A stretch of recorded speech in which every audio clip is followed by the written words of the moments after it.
Assalamualaikum teman-teman, seperti biasa sebelum mulai Mimin mendoakan semoga teman-teman semua selalu dalam keadaan sehat walafiat. Oke, kali ini kita akan melanjutkan Martial Master versi novel bagian 1011. Bagi yang baru bergabung, selamat bergabung. Dan bagi yang belum subscribe, subscribe dulu lah agar Mimin tambah semangat lagi nih bikin videonya. Oke, kalau sudah kita langsung masuk ke isi ceritanya.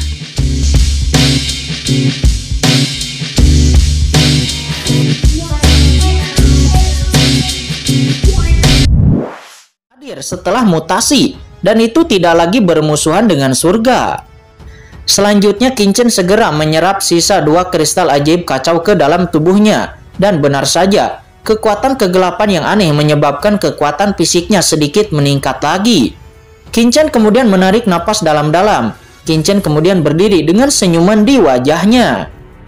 Bagus, ayo cari bayangan Raja Iblis lainnya. Coba keberuntunganku dan lihat apakah aku bisa bertemu dengan Raja Iblis lainnya, kata Qin Chen. Di level Qin Chen saat ini, sedikit peningkatan apapun akan sangat sulit.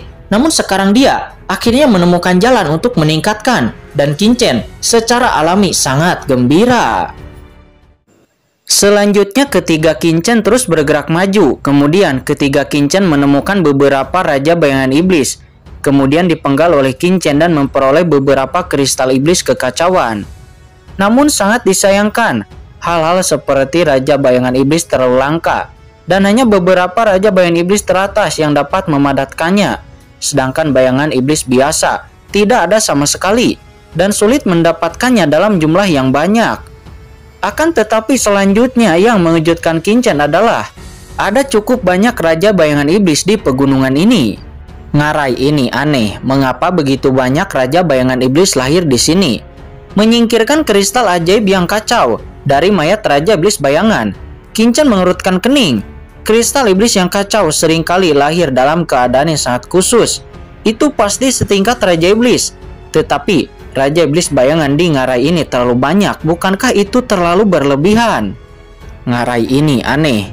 Dikombinasikan dengan niat pedang menakutkan yang dirasakan oleh Qin Chen dari dinding batu ini sebelumnya, Qin Chen sampai pada kesimpulan bahwa pasti ada sesuatu yang istimewa di pegunungan ini yang mempengaruhi lingkungan di sini. Tuan, kita mungkin berada di tempat yang salah. Raja Iblis Liger dan yang lainnya tidak ada di tempat ini. Jika tidak, mereka juga seharusnya terjebak oleh garis surga ini, kata King Qiuji. Mendengar itu Qin Chen mengangguk, dia sudah mengetahui hal ini. Namun Qin Chen yakin bahwa master dari 5 monster sekte besar itu juga melewati daerah ini. Akan tetapi mereka berlima tidak memasuki garis pegunungan ini. Dan sepertinya mereka mengambil jalan lain. Namun dapat lihat bahwa mereka harus mewaspadai beberapa keadaan di sini. Jika tidak, mereka tidak akan dengan sengaja melewatinya. Semuanya hati-hati, kata Qin Chen. Dia berkata dengan suara yang dalam. Saat mereka semakin dalam, aura pedang di dinding batu juga semakin menakutkan. Tiba-tiba Qin Chen mengangkat kepalanya, pupil matanya tiba-tiba mengembun. Chen Shao, lihat, kata Yuqiansu, dia berseru. Di saat yang sama, King Qiuji juga mengangkat kepalanya. Saat ini, mereka telah sampai di ujung garis langit ini. Namun, apa yang mereka lihat di hadapan mereka adalah sebuah pedang patah yang membentang di langit. Pedang patah ini sebenarnya berukuran ratusan meter. Pedang itu berdiri di antara langit dan bumi. Itu setengah rusak. Pedang raksasa itu menembus jauh ke dasar pegunungan ini. Megah dan sederhana. Saat ini, di atas pedang yang patah itu masih ada aura yang ganas. Seolah-olah itu belum hancur bahkan setelah ratusan juta tahun. Harta karun tingkat yang mulia, kata King Qiuji. Dia menghirup udara dingin. Qin Chen dan Yuqiansu juga terkejut. Ada pedang patah di sini, dan dari pedang patah itu, Qin Chen benar-benar merasakan kekuatan suci yang kuat. Pedang patah ini jelas merupakan harta karun tingkat yang mulia, pedang tajam dari ahli yang mulia kuno. Jika tidak, itu tidak akan disimpan di sini selama ratusan juta tahun, dan itu memancarkan energi yang begitu dahsyat dan mengerikan. Aku mengerti, ngarai di langit ini seharusnya terbelah oleh pedang patah ini, kata King Qiuji. Dia berkata dengan tiba-tiba. Mendengar itu Qin Chen dan Yuqiansu juga mengangguk. Ekspresi mereka sedikit berubah.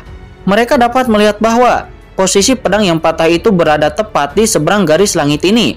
Kemungkinan besar Orang kuatlah yang memiliki pedang patah ini. Satu pedang menebas itu dapat membelah dunia dan membentuk pemandangan langit satu garis yang begitu menakutkan. Juga dapat menjelaskan mengapa ada pedang yang begitu menakutkan di dinding batu langit di sini. Orang kuat yang menggunakan pedang patah yang mengerikan ini pastilah sosok yang mulia. Pedangnya betapa menakutkannya, itu membelah pegunungan tinggi ini dan seluruh pegunungan terbelah, membentuk ngarai seperti pedang. Dan apa yang tersisa di dinding batu itu belum hilang selama ratusan juta tahun. Niat pedang yang tidak hilang selama ratusan juta tahun, kata Qin-Chen. Dia kaget, sosoknya kemudian terbang. Ahli yang mulia, master pedang. Apakah master pedang dari Papilun Pedang Tongtian? Pada zaman kuno pernah terjadi pertempuran puncak di sini. Para penguasa Papilun Pedang Tongtian dan ras iblis mengubah pusat pegunungan Tiandang menjadi tempat terlarang di alam surga selatan. Tempat makam pedang berada, penguasa Papilun Pedang Tongtian. Qin-Chen terbang, dia mencoba mendekati pedang patah dan merasakan kekuatan di dalamnya. Sementara Yukiansu dan King Kyuji juga mengikutinya dari dekat. Dan tiba-tiba, boom! Tanpa alasan, aura menakutkan dan ganas langsung memenuhi Qin-Chen dan yang lainnya dari pedang patah itu. Mereka bertiga menjadi pucat dan mau tidak mau harus mundur beberapa langkah. Boom! Tanpa diduga, Qin-Chen lebih rendah daripada King Kyuji dan Yukiansu. Dia langsung menyemburkan seteguk darah, dan darahnya itu tumpah ke dalam kehampaan. Tuan, kata King Kyuji. Dia berseru dan menatap Qin-Chen dengan cemas. Tetapi matanya sedikit terkejut. Pencapaian pedang Qin-Chen adalah yang terkuat di antara ketiganya. Bagaimana mungkin dia tidak mampu menahan aura dari pedang yang patah ini? Dan di sisi lain, Yukiansu juga nampak pucat. Namun dia bersikeras. Niat pedangnya melonjak, dan dia tidak memuntahkan darah. Sepertinya dia lebih baik daripada Qin-Chen. Tuan, berhati-hatilah, aura pedang patah ini belum hilang selama ratusan juta tahun. Itu seharusnya karena kita mendekat sebelumnya yang langsung memicu induksi pedang patah ini. Kita tidak bisa mendekat lagi jika tidak. Pedang patah itu akan mengeluarkan kekuatan kemauan menyerang kita dan langsung menghancurkan jiwa kita. Kata King Kyuji. Dia berkata dengan sungguh-sungguh. Memang ada niat pedang yang menakutkan di pedang patah ini yang tidak hilang selama ratusan juta tahun, kata Qin-Chen. Baru saja aura ganas menyebar, dan Qin-Chen langsung tahu bahwa itu adalah niat pedang. Dan niat pedang patah itu sebelumnya tiba-tiba menekan Qin-Chen, yang langsung menyebabkan Qin-Chen menyemburkan seteguk darah. Menurut catatan, jika tempat ini benar-benar merupakan medan pertempuran para master Papilun Pedang Tongtian kuno dan para iblis, maka tempat ini seharusnya telah ada selama ratusan juta tahun, dan seharusnya sudah ada di zaman kuno. Namun pedang patah ini seharusnya sudah berdiri di sini selama ribuan tahun. Qin-Chen dan Yukiansu saling memandang dan terkejut. Setelah bertahun-tahun, langit hancur dan memadat. Niat pedang menakutkan pada pedang patah ini belumlah hilang. Seberapa burukkah ini? Yang paling penting adalah sisa niat pedang ini, napas yang terpancar, secara langsung menekan kekuatan pedang Qin-Chen sendiri. Seberapa kuatkah master pemilik pedang patah ini? Qin-Chen tidak tahu, dia bahkan tidak bisa membayangkannya. Perlu diketahui bahwa Qin-Chen terinspirasi oleh kanon pedang dan kartu pedang tanpa nama, dan aturan niat pedang telah mencapai tingkat penggabungan ke dalam Dao Surga. Tetapi di bawah niat pedang lawan selama ratusan juta tahun, Qin-Chen masih merasakan perasaan yang tak tertahankan. Kekal. Ini disebut keabadian, kata Qin-Chen. Dia memahami beberapa wawasan samar di benaknya. Oke, pada saat ini warna berbeda tiba-tiba muncul di wajah Qin-Chen. Karena pedang karat misterius yang berada di dalam cakram Gyokian-kun yang tidak bergerak saat ini tiba-tiba bergetar sedikit, seolah-olah ada sesuatu yang menariknya.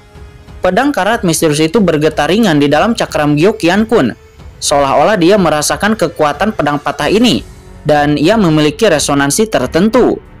Mungkinkah, kata Qin-Chen, dia memikirkan sebuah kemungkinan. Mungkinkah pedang karat misterius itu ada hubungannya dengan Papilun Pedang Tongtian, atau ada hubungannya dengan pedang patah ini? Qin-Chen selalu merasa sangat aneh tentang asal-usul pedang karat misterius ini. Itu ditemukan oleh Qin-Chen dari fosil yang digali di alam rahasia Shenluo di benua Tianwu. Itu tertarik dengan buku kuno misterius, dan akhirnya dipilih oleh Qin-Chen. Sedangkan alam rahasia Shenluo itu ditinggalkan oleh peradaban kuno di benua Tianwu kuno. Qin-Chen selalu mengira itu adalah kekuatan lokal di benua Tianwu, namun belakangan Qin-Chen mengetahui bahwa telah terjadi perang di benua Tianu pada zaman kuno. Dan banyak harta karun di sana itu sebenarnya milik para penguasa surga kuno.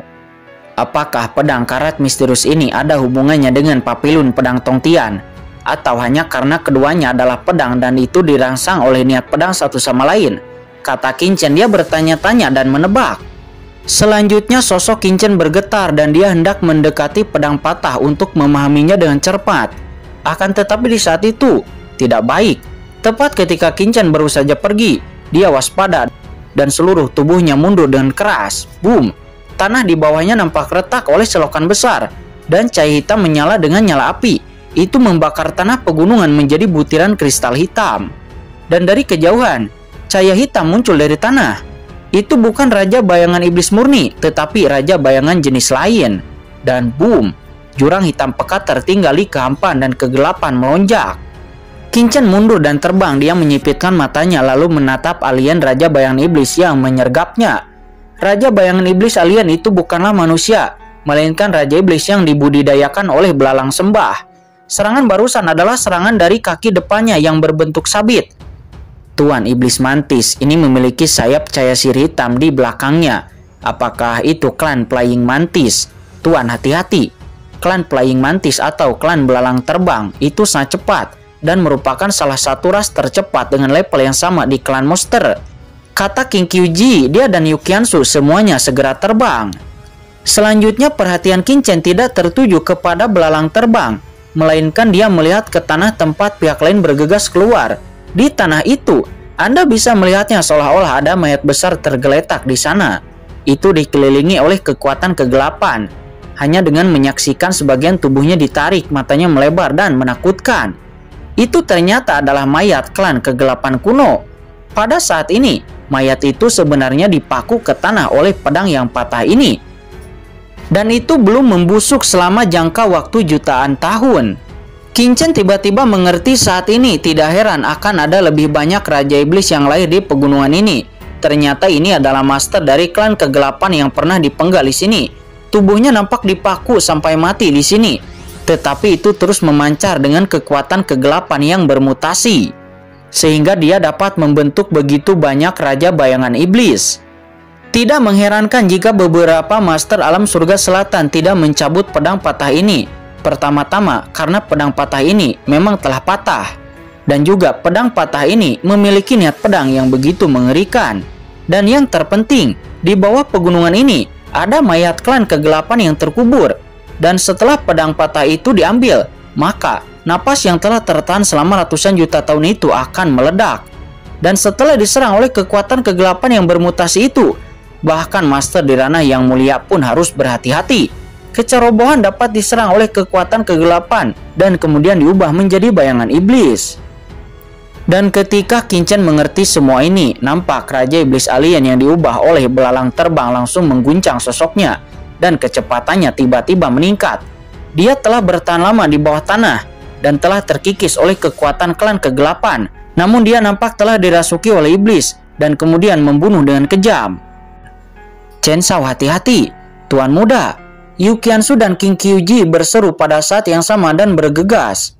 Domain pedang guntur kekosongan, kata Qinchen. Dan di saat yang sama, pedang iblis hijau langsung muncul di tangan Qinchen dan lalu menebas. Akan tetapi, kedua kaki dari Raja Iblis alien itu seperti dua sabit besar. Itu melambai secara acak, langsung melepaskan niat pedang. Dan niat pedang itu langsung bertabrakan dengan niat pedang iblis hijau Qinchen. Dan itu langsung memblokir satu sama lain. Kekuatan magis langit dan bumi, kata Qinchen. Di saat yang sama, aturan luar angkasa juga didesak olehnya. Tetapi itu tidak berdampak besar kepada Raja Iblis alien itu. Kekuatan guntur, kata Qinchen. Segera kekuatan guntur juga dirilis olehnya. Dan nampak kekuatan guntur itu membakar tubuh Raja Iblis alien ini. Raja Iblis alien ini juga terkekang oleh kekuatan guntur. Kata Qinchen, dia menunjukkan sedikit kegembiraan. Akan tetapi walaupun dijebak oleh kekuatan guntur Qinchen, klan Iblis Mantis itu dapat melayangkan serangannya kepada Qinchen. Seketika cahaya hitam itu meletus ke arah Qinchen dan Qinchen langsung terhempas jauh ke belakang. Dan kemudian darah keluar dari sudut mulut Qinchen. Ini sangat kuat. Saya khawatir itu telah melampaui level guru suci puncak dan memasuki level yang mulia setengah langkah. Kata Qin Chen, dia mengerti itu adalah mayat di zaman kuno, tetapi itu telah disusupi oleh mayat ras kegelapan ini. Dan selanjutnya, selama bertahun-tahun yang tak terhitung jumlahnya, kekuatan kegelapan di tubuhnya sangat jahat dan tingkat kultivasinya tidak berubah. Tetapi dalam hal efektivitas tempur, saya khawatir itu telah mendekati tingkat setengah langkah yang mulia.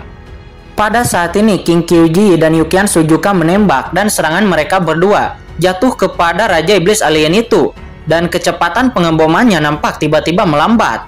Namun setelah itu terlihat bahwa napas Raja Iblis Alien yang terhubung dengan iblis dari klan kegelapan di bawah tanah bergemuruh.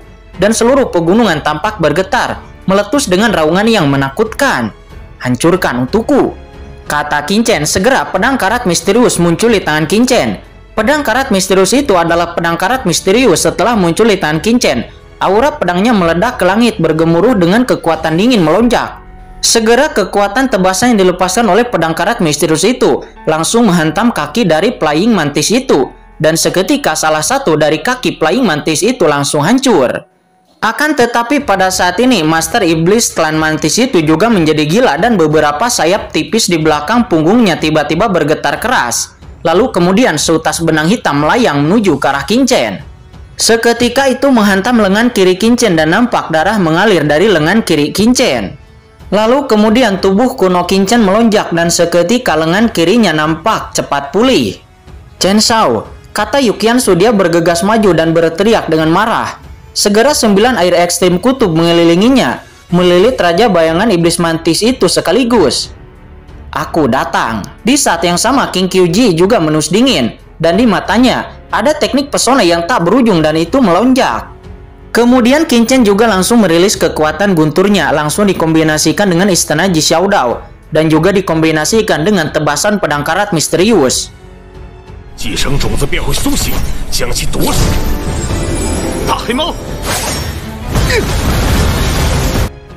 Di bawah serangan bertubi-tubi itu, pada akhirnya Master Iblis Mantis itu berhasil dibunuh. Segera setelah itu, kristal ajaib yang kacau jatuh dan lalu dikumpulkan oleh Qin Chen. Namun pada saat itu, boom, dari tanah napas dingin dan keras tiba-tiba naik ke langit langsung bergegas menuju ke arah Qin Chen. Apa? Bukankah ras kegelapan itu sudah mati? Kata Qin Chen, dia menghirup udara dingin lalu mundur. Akan tetapi kekuatan kegelapan itu terlalu cepat, itu seperti kilat dan langsung akan menyelimuti Qin Chen. Namun di saat itu, di atas pedang yang patah itu tiba-tiba niat pedang yang mengerikan langsung menyebar, disertai dengan rune yang mengerikan melonjak. Dan kemudian itu langsung menekan kekuatan kegelapan itu. Dan seketika keadaan pun menjadi tenang kembali.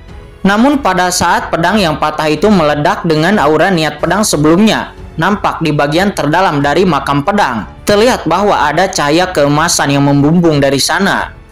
Itu berada di kedalaman makam pedang, kata Qin Chen. Chen Shao, kamu baik-baik saja, kata Yukian Su. Dia dan King Kyuji segera terbang satu demi satu menatap Qin Chen dengan gugup dengan ekspresi khawatir. Saya baik-baik saja, kata Qin Chen. Dia menggelengkan kepalanya dan lalu melihat pedang yang patah itu.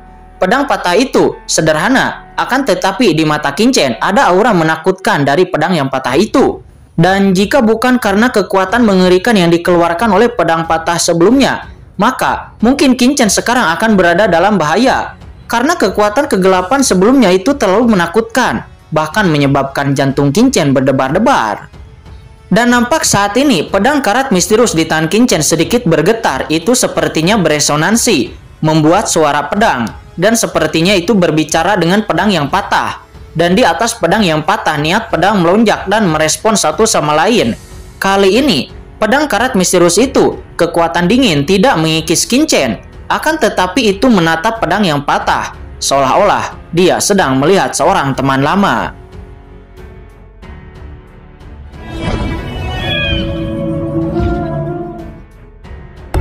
Oke guys, sudah dulu ya. Jangan lupa subrek biar lanjut terus ceritanya.